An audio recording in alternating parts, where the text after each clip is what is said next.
I've been looking at a new helmet now for, I suppose, 2 or 3 months. Couldn't really find what I was looking for in one of the top brands. I'm normally a showy helmet guy. I've had Shoeis, I've had RIs, I've had other non-top shelf brands, but over the last maybe 10 years, it's been top shelf, it's been Shoei or RI. This time around, I had bought a Shoei Hornet Adventure. Tried it on in the shop, I bought it from Macallan's in Lisburn in Northern Ireland. Lovely helmet, cracking quality. A tad tight, but that would widen out over time. But I missed the flip. I missed the pop down sun visor. And for that reason, I returned the helmet. So Macallan's took the helmet back, and I was looking around for a replacement. So the criteria I had was, I wanted an adventure helmet. I wanted it to be flip stroke modular. I wanted it to have a sun visor. I wanted it to have the option of integrated comms. And all of the searching I could do, none of the top shelf companies offered all of that. They offered some of it, but not all of it. So the criteria I had was, I wanted an adventure helmet. I wanted it to be flip stroke modular. I wanted it to have a sun visor. I wanted it to have the option of integrated comms. And all of the searching I could do, none of the top shelf companies offered all of that. They offered some of it, but not all of glasses. I also wear glasses, as you can see, but when I'm on the bike, I tend to use contact lenses. So sunglasses wouldn't have been an option, or wouldn't have been a problem, sorry. But yet, the flip down visor, or sun visor, or sunshade, you could pretty much argue it's a requirement these days. You know, a lot of other helmet manufacturers have it. Why don't Shoei have it in their adventure helmet? Why don't RI have it in their adventure helmet? I also looked at the Tour X4, another cracking helmet. A couple of friends have them, they love them. But again, I missed the modular component.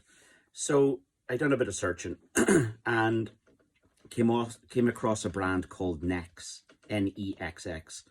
Hadn't heard of them before. So I started doing a bit of research, started asking around, going on some of the forums, and the reports are they're a good helmet. They're a great manufacturer. They're either based out of Portugal or Spain, and they do all of their own design, all of their own manufacturing.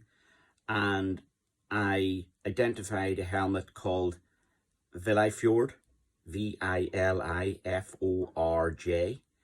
It's modular, it's adventure, it's got a drop-down sunshade, flip up being the modular part, and it has the option of integrated comms. I bought a Nexx Vilifjord, and I bought a Cardo Pack-Talk Bold. Not really happy that I've got this lump that's going to stick out on the side of the helmet, but it works. I've only got it yesterday. I done an out of the box of it, turned it on. The sound quality is amazing with the JBL speakers. I'm going to upgrade to the 45mm speakers at a later point, but for now the sound quality, I would say, is 1.5 times as good as the rubbish in the Sena SRL. So let me spin around here and open the box and let you see what I've got. So this arrived in the post today.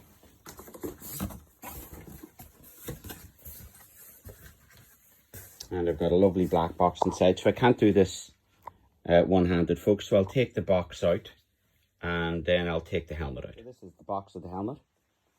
Straight away, nice little touch. They've got their Nexx logo on the retainer flap for closing the lid.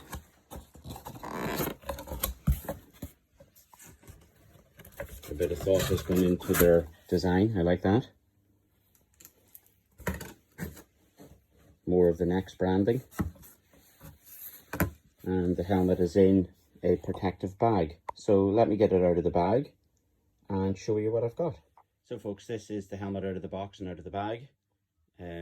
I'll do a more in detailed spin around of the helmet, but this is what it comes with. It comes with this bag of accessories, which includes an extender for the peak and factory mounts for here and for here and or here to mount cameras such as GoPro or other action cameras or other type devices.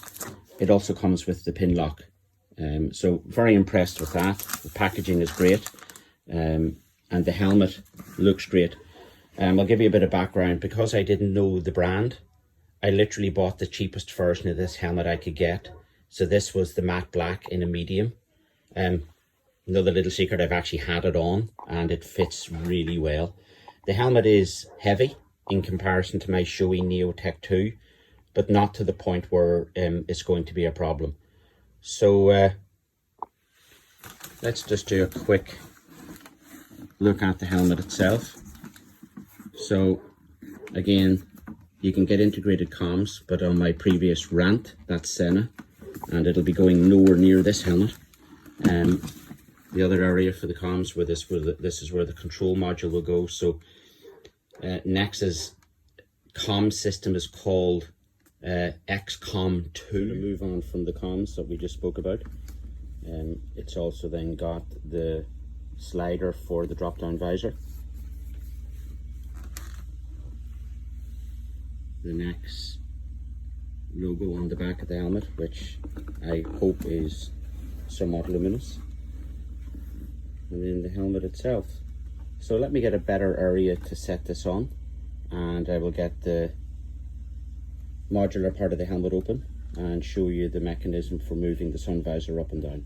So before I move on to a more in-depth review of the helmet, I purchased the Packtalk Bold. I did want the Packtalk Black, which is the newer version with the larger speakers, 45mm instead of 40mm, but they're not in stock anywhere I checked. Online the prices have gone a bit saucy. I won't get into any details of this. This unit here has been out for about 2 years, maybe 3 years. So plenty of other videos on YouTube about the Packtalk. I have had it out of the box and connected it up to my phone and played some music. The sound quality out of the JBL speakers seems fantastic. Quite bassy, much better than the rubbish that's in that Senna product, the SRL one that I have for my Neotech 2. So this is going to be fitted to the Nexx helmet, and I will do a review of the helmet and the Packtalk Bold later on in this. Okay, so I've got the face open on the helmet. The button is here. Seems quite easy to use. I'm used to a different location on the Neotech, but I will get used to it. Good rigid feel to the button. The modular part of the helmet itself is quite stiff to open, which I also like. Very similar locking mechanism on this part of it to what's on the showy Neotech, which to be honest I'm very impressed with. I did have concerns that the modular part of this helmet would be flimsy. I did consider a couple of years ago a Shark helmet, and I didn't buy it because the flip part of the helmet was very flimsy and I didn't think it would offer enough protection if there was an accident. So one thing I am very impressed with is the quality of the inner lining and the stitching that's in here. This was also another bugbear for me. I wanted a helmet with a ratchet locking mechanism rather than the D-clamp. To me, the D-clamp just seems old tech. You end up fiddling around with it with your gloves on or off, and I just didn't want it. And again, this helmet had the D-clamp, which was a plus for me. So let me just take off the little sticker here holding the slider mechanism for the sun visor. So with a bit of tape off, operating the slider, and there is the inner visor coming down. You can see my ugly mug in the reflection. So guys, so far I am impressed. The quality does seem to be there. From a money perspective, this was about 300 to 350.